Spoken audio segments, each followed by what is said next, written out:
역대하 6장입니다. 1, 2절. 법궤가 새 성전의 지성소에 안치되고 성전의 구름이 가득 차 하나님의 임재가 드러나자 솔로몬은 이 성전이 하나님의 영원한 거처라며 화답합니다. 이때 솔로몬은 여호와가 캄캄한 데 계시겠다고 한 말을 언급하는데, 캄캄한 데는 빽빽한 구름이나 구름 낀 암흑을 뜻합니다. 시편 18편, 출애굽기 19장 참조하세요. 하나님의 출현에 이런 현상이 수반되지 않으면 사람은 그 임재의 진위를 구별할 수 없습니다. 사람들은 이를 통해 하나님에 대한 경외심을 갖게 됩니다.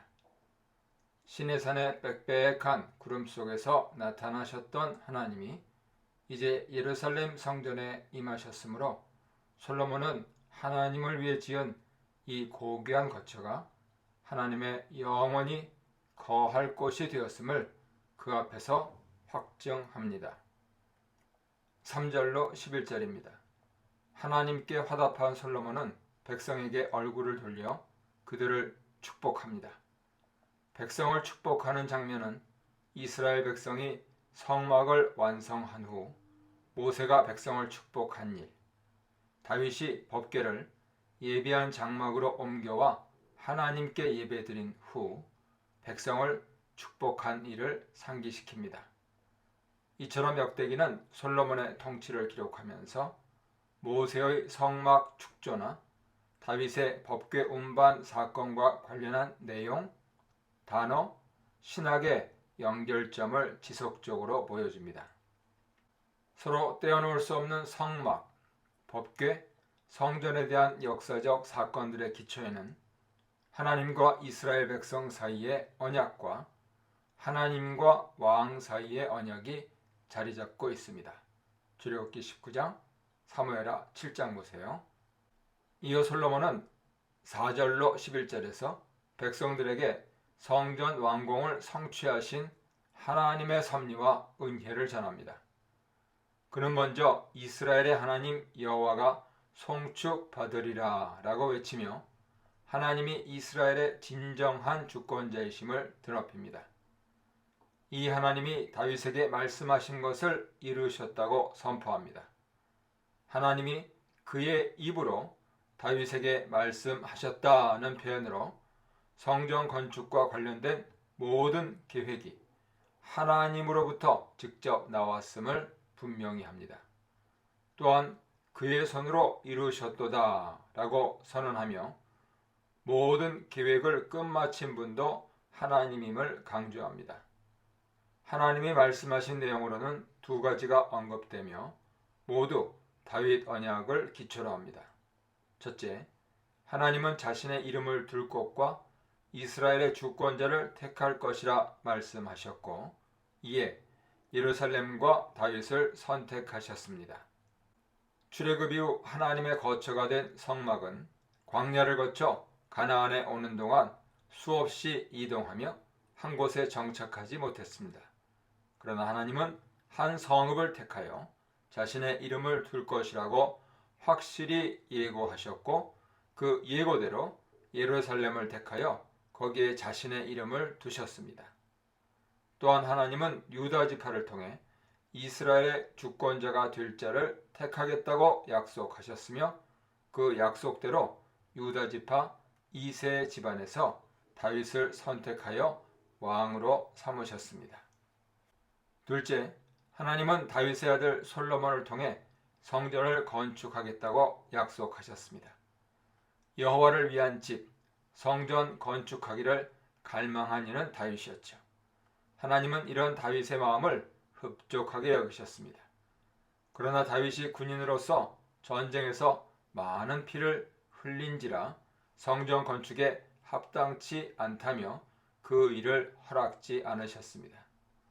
그 대신 그에게 솔로몬이란 아들을 주고 그를 왕으로 삼아 그를 통해 하나님의 이름을 위하여 성전 지을 것을 예고하셨습니다. 하나님 집의 건축 예고에는 하나님이 다윗을 위해 영원하고 견고한 집, 왕권을 건축하실 것도 암시되었습니다. 성전 완공에 하나님의 섭리와 계획이 있었음을 간증한 솔로몬은 하나님이 그 계획을 성취하셨다고 증언합니다.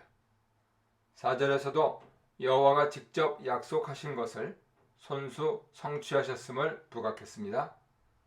그가 말씀한 그의 말씀을 이루셨도다. 여호와께서 말씀하신 대로에 나타나듯 10절에서는 하나님의 말씀을 강조하여 하나님이 성취하신 모든 일이 그분의 말씀과 일치한다는 점을 재차 강조합니다. 5절로 9절에서 하나님 말씀을 인용하여 성전 건축 계획의 주체가 하나님이심을 부각했다면 10, 11절에서는 솔로몬을 주어로 하여 솔로몬이 하나님의 계획을 이루는 매개자임을 부각시킵니다. 결과적으로 하나님의 성취에 솔로몬의 순종이 보충 설명되었습니다. 하나님 말씀대로 솔로몬이 이룬 일은 세 가지로 요약되죠. 첫째, 솔로몬이 다윗을 이어 왕이 되었습니다. 4절부터 다윗과 솔로몬의 관계를 드러내는 내 아버지 다윗이나 네 다윗 허리에서 나올 네 아들이라는 표현을 사용하여 솔로몬이 다윗의 적법한 아들이자 하나님이 다윗의 아들 중에 왕으로 선택한 자임을 재차 확증합니다. 둘째, 솔로몬이 이스라엘 하나님 여호와의 이름을 위하여 성전을 건축했습니다. 하나님이 그의 이름을 둘 집의 건축을 작정하신 대로 그리고 그의 이름을 두려고 선택하신 예루살렘에서 하나님의 이름을 위한 집이 솔로몬을 통해 건축되었습니다. 4절로 11절 단락 중 5절로 10절에 성전이 하나님의 이름을 위한 집이라는 점이 절마다 언급되어서 모두 6번 언급되죠. 성전이 하나님의 임재가 머물고 그 이름이 드높여지는 장소임을 천명합니다. 셋째, 솔로몬이 성전에 하나님의 언약궤를 넣었습니다.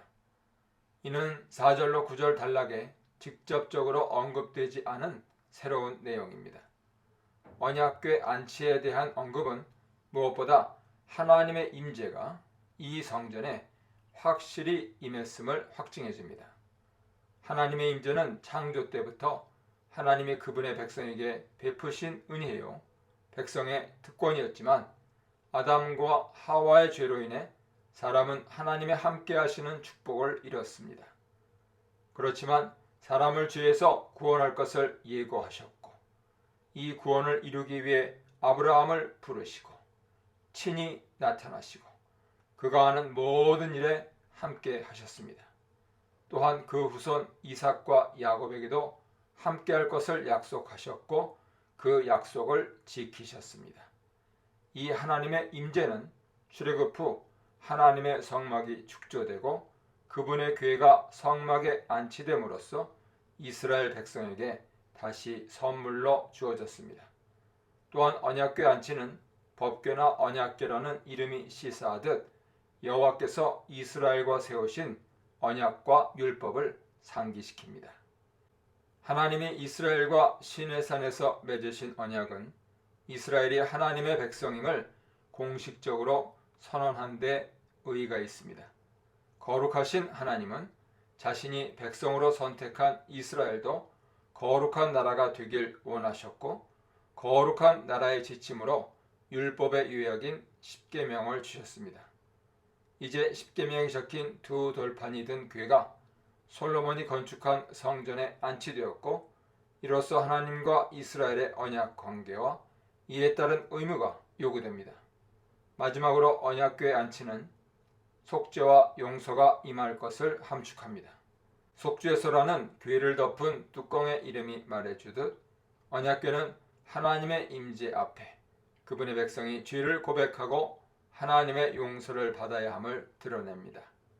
이런 점에서 앞으로 나올 솔로몬의 강구에 속죄와 용서의 강구가 대부분을 차지하는 것은 바람직하죠. 이처럼 하나님께 예배하며 교제하는 장소인 성전은 죄사함과 용서를 통한 성결함이 필수적이며 우선적입니다. 이 문단에서는 말씀하신 대로 세우신 성전, 순종으로 세워지는 성전, 성전으로 이루어진 하나님의 뜻에 대해 묵상해 보시기 바랍니다.